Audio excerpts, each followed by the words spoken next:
এই ভিডিওটি শুধুমাত্র এন্টারটেইনমেন্টের জন্য বানানো। ভিডিওটি দেখবেন, মজা নেবেন আর ভুলে যাবেন, গায়ে মাখবেন না।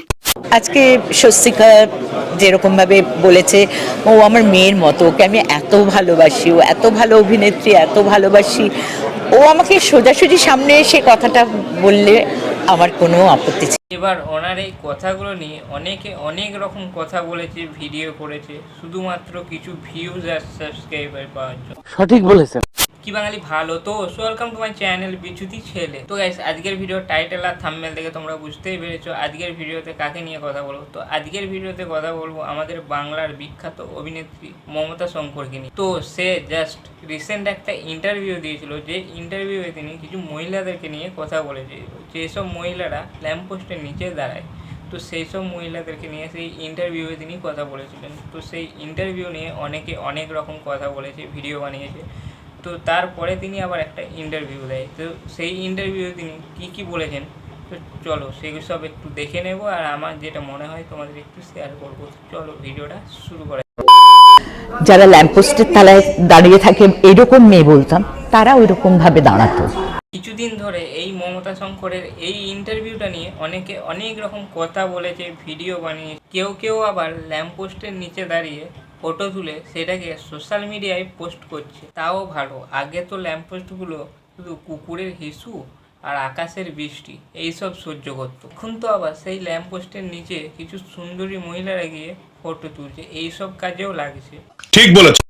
যে আজকাল যেরকম হয়েছে যে শাড়ি পরবো কিন্তু আমার আঁচলটা প্রপারলি থাকবে না, আমার আঁচলটা এইখান থেকে যাবে। তুমি কিভাবে শাড়ি পরছো, কিংবা তুমি শাড়িটা পরে ল্যাম্প পোস্টের নিচে গিয়ে দাঁড়াচ্ছ না পুকুরের পাড়ে গিয়ে দাঁড়াচ্ছ, সেটা যেমন তোমার স্বাধীনতা, ঠিক সেরকম ওনার রুচি, ওনার ভালো লাগা কিংবা ওনার ভালো না লাগা, সেটা যেমন ওনার ব্যাখ্যা করার অধিকার আছে, সেটা ভুললে চলবে না। নিঃসন্দেহে তুই ঠিক কথা বলেছিস। কারণ আমি তাদের কথা আলাদা করে বলেছি যে তাদের মতো বলা হয়, কোনো কাউকে খারাপ পোশাক দেখলে তাদের মতো বলা হয়। স্বাভাবিক, ওনার যেটা মনে হয় উনি সেটাই আমাদের ব্যাখ্যা করে বুঝাচ্ছে।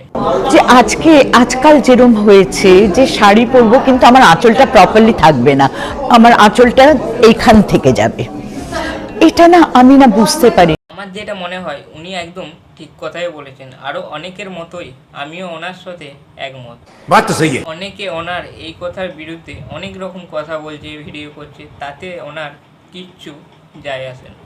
কারণ এত লোক আমার সঙ্গে সহমত হয়েছেন, এত লোক আমার কথাটাকে সাপোর্ট করেছেন, সুতরাং আমার কিচ্ছু যায় আসে না। হ্যাঁ, উনি যেই কথাটা বলছেন সেটা একদম ঠিক কথাই বলছেন। উনি এই কথাটাই বোঝাতে চেয়েছেন ওনার কথার মধ্যে, আমার যেটা মনে হচ্ছে। যারা হয়তো আমার সঙ্গে সহমত হননি, কিন্তু তারা আসলে আমার কথাটাকে ভালো করে শুনছেন না। যদি আমি ঠিক কি কথাটা বলেছি প্রত্যেকটা কথা যদি শোনেন, তাহলে কিন্তু খারাপ লাগার কোনো জায়গা নেই। উনি এই কথাটাই বোঝাতে চেয়েছেন ওনার কথার মধ্যে, আর সেটা নিয়েই ওনাকে ট্রোল হতে হয়েছে। নিঃসন্দেহে তুই ঠিক কথা বলেছিস।